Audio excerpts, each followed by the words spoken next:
You know what, Rina? Hindi ko na gusto yung tono mo. Kasi mukhang umaatras ka na sa pinag-usapan natin. Ayoko lang naman kasi na may nasasaktan tayong ibang tao. Lilinawin ko lang ito sa'yo, Trina. Pinasok mo na ito, kaya hindi ka na pwedeng umurong sa pinag-usapan natin.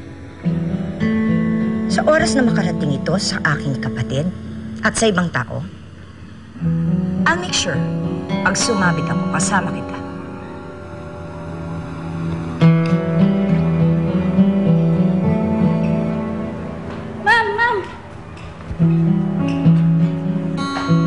Wala naman po si Ma'am Lilian.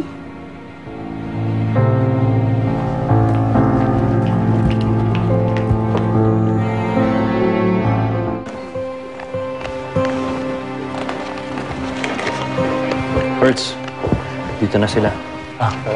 Okay. Let's go. Okay. Ready? Yep. Good luck sa atin.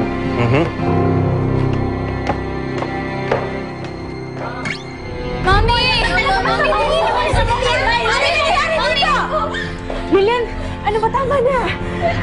Magpapaliwanag po ako. Hindi naman po talaga totoo yun eh. Doktor, yung katang yan eh!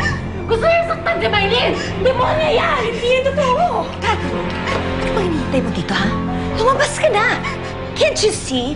The more that you stay here, ina-agitate mo siya, iniinis mo siya. Umalis ka na, sige na!